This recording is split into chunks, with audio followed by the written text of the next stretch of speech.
Ohio State's spring football game is Saturday, and we will be breaking down different position groups as we head towards the spring game after getting a sense of the Buckeyes through spring football so far. Let's start with the most interesting position group in America. Of course, we're talking about the Ohio State punters.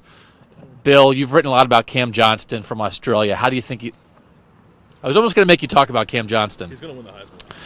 You love him. I mean, let's be realistic. Yeah. Cardale Jones, Braxton Miller, J.T. Barrett. Cardale Jones is healthy. J.T. Barrett's like 2/3 healthy. Braxton Miller's, I don't know, on his way back healthy. Ari, we saw Cardale Jones on Saturday at Ohio State's open practice. We've seen bits and pieces of Braxton Miller and J.T. Barrett here and there. We know this competition is not going to be decided until we get to preseason practice in August. But at this point right now, through the spring, what's your vibe from what you've seen and heard and talking to people about the Ohio State quarterback position? It's really, really tough. I mean, it's like it's the number one thing if I ever bump into anybody in public or anybody knows what I do for a living. It's who's at the poker room. At the poker room or wherever I'm hanging out as a degenerate when I'm by myself. Is who's going to be the quarterback? And it's like I don't know the answer to that question. Now, what I do know is that I think that there are a few ways I kind of envision things. One, I think it's a really big thing that Cardale Jones is able to get all of the spring reps because, granted, I mean, let's face it, he's the most inexperienced one out of the three. So for him to spend these 3 weeks like he did at Student Appreciation Day on Saturday, running the show as the first team, getting on pace with on the same page as all the receivers is going to be a big thing for him. The one thing I can't get past, and the one thing I'm not sure even Urban Meyer has gotten past, is if Braxton Miller is completely healthy, is there any possible way that you could picture him being on the bench as a backup? And I can't. So when it comes to Cardale Jones, I think that he's probably the biggest, you would have thought that you would say that he's a bigger physical freak than Braxton, but he is in a different way with his size and his arm strength and whatnot. But he's also still inexperienced. He won a championship or something, right? Yeah. But he did have some major mistakes in those games, and I'm not sure he's the most polished of the three. J.T. Barrett probably is the most polished of the three when it comes to being a passer and a leader of the offense. And then Braxton Miller, of course, is the human joystick that does things that make your eyes pop out. So don't ask me who's going to be the starter. I think it'll be an interesting thing to watch, and it really isn't going to start until the fall when we're talking about the competition. Bill, you really kept your eyes on the quarterbacks on Saturday. That was mostly watching Cardale. But what else did you see from JT and Braxton as they're hurt and aren't in scrimmage situations, but they're at practice? And then did you get any sense from really watching Cardale Jones through a full practice? What sense did you get of him as a quarterback? I'll start with Braxton. When he first came out, first of all, he was the last one out of the room, and then he didn't have his helmet on for a while. And I unfairly probably thought that this guy doesn't seem like he's fully engaged, like he's not doing anything out there. But I think it's just a case of he is not to the point yet where he can do anything close to what JT and Cardale are doing. Braxton was doing some work with a medicine ball to strengthen that right shoulder. He was throwing the ball a little bit, soft toss, which we know he's been doing. I think he threw it maybe about 40 yards is the furthest I saw him throw the ball. JT to me was really interesting.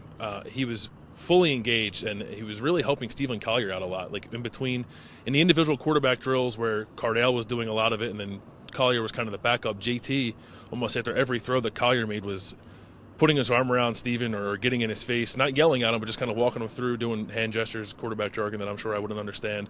So JT, I think, is there. He's obviously there mentally. He's almost there physically, and I think he's going to be full go when the thing gets going in the summer. And then Cardale, I think you made a good point, Ari. He's not quite polished. I mean, he won a national championship. You can't fault the guy.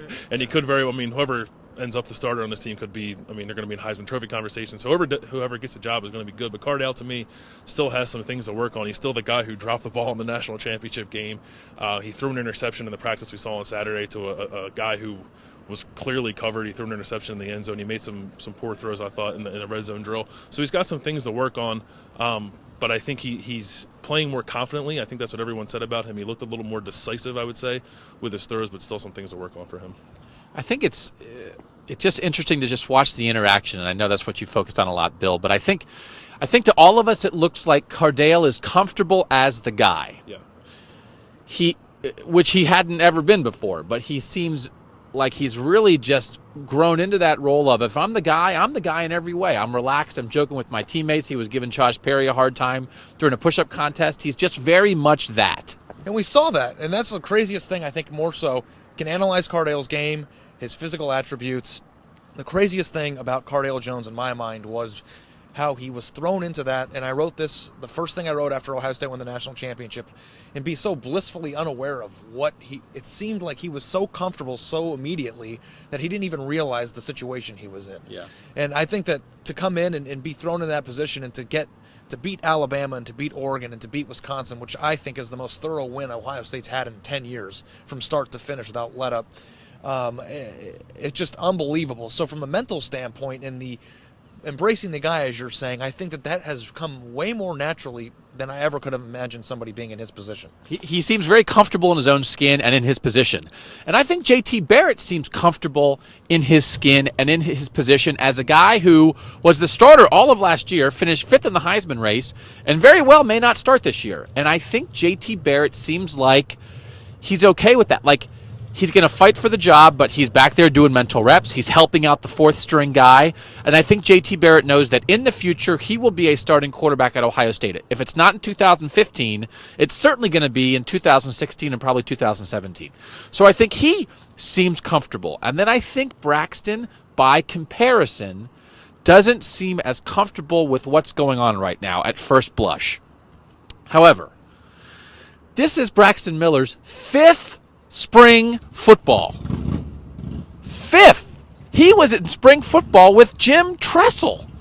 This guy has seen and done everything. It was funny, I was looking back at a Student Appreciation Day video from a couple years ago when David Perkins tackled Brutus. And it's like, yeah, there's Braxton Miller running the offense, running the show, because he was the guy then, indisputably, and he had been already for a year or two. He's just done it all, and he's hurt, and he hasn't played forever. And so I just feel like there's no vibe to get off Braxton Miller right now, because we talk about the 2,000 rep club that Urban Meyer talks about as guys who are going to get. If Taylor Decker's getting a break in practice because he's played 2,000 reps, what's Braxton Miller in the 10,000 rep club? This guy was a starter since early in his true freshman year. So I think until he's truly healthy. I didn't read anything into the fact of when he didn't talk to the media early in spring football when other quarterbacks did. I think he just doesn't know what's up. And until he's healthy, he's not going to be in a spot to be fully into everything because, geez Louise, he knows spring football. He knows his job. He knows everything. He's just trying to get his shoulder back. So I think it can, in comparison to the other two quarterbacks, look strange sometimes. But to me, until he's ready to go from a health standpoint, I don't put much stock in it. I think I'm going to give you a little bit of what you want because I want to try to predict. Maybe not predict, but I want to explain what I think could happen. I think that Braxton Miller at the position that he's in right now, and I'm no doctor like you said, Bill, but Braxton Miller has to be completely healthy for him to win this job. And I think right now the odds of that happening are probably pretty low from just a standpoint of reps and getting back together everything that he's had to work on. But right now I just feel like Cardale has so many crazy attributes as a bigger person that he could totally be used in a Tebow type package. I don't think that there's going to be a scenario where Cardale doesn't at least see the field a little bit doing certain things to help the offense. And if Braxton's not completely healthy, then that's not going to matter to begin with, and then JT will of course have his own role. So, and I didn't say who I predict is going to be the starter, but I do think that no matter what, I have a feeling that Cardale Jones, just based on the fact that he's a power runner and has such a big arm, will have some sort of role in the offense. And then there might not be, we talk about this three-headed monster, there's still a chance that depending on how Braxton goes, there might not even be a decision to make when it comes to all three of them. I think that the number one thing with Braxton is just getting healthy, like you said. Yeah, I think he thinks he'll be healthy by June or July. And then I think we'll know. That's a long time to wait. But I think it's just hard to predict because I honestly think, and maybe I'm wrong, I think Braxton Miller doesn't know for sure what he's doing because he's just trying to get healthy. And I'm not so sure he has any decision in his head about anything beyond that. And until he feels that, and he's much closer on that path to basically all the way back, and he doesn't want to push it because of what happened last time, I don't think I don't know that there's anything to read, because you're trying to read the mind of a person who doesn't know what he's going to do yet. It's just really tough to gauge. I mean, we came into the spring, I think us and I'm sure everyone who follows this team came into the spring kind of excited maybe, or at least intrigued by what was going to happen with this quarterback battle, and really nothing's happened, because nothing can happen until all three of these guys are healthy. There's been some talk, and Urban Meyer talked about it, I think it was 2 weeks ago, about the two quarterback system, or the specialty quarterback, I think is how he labeled it, which I think is only a scenario that happens if Braxton Miller is fully healthy. JT Barrett, he's in the mix, but when you think about it, he's kind of on pace to do what he wanted to do when he came here. He still has a chance to be a 3-year starter. It's just happening in a weird way. So there's a lot going on with this quarterback battle that I don't think is going to be answered until August. And I wouldn't count JT out. But I think we've all said that there is a sensible way for him to not start and not be upset. Yeah. So now, if Braxton's healthy and still here in August, it's going to be absolutely insane. It's going to be crazy. So we'll preview some other position groups as we get closer to Saturday's spring football game. He's Ari. He's Bill. I'm Doug. Thanks for reading and for watching here at cleveland.com.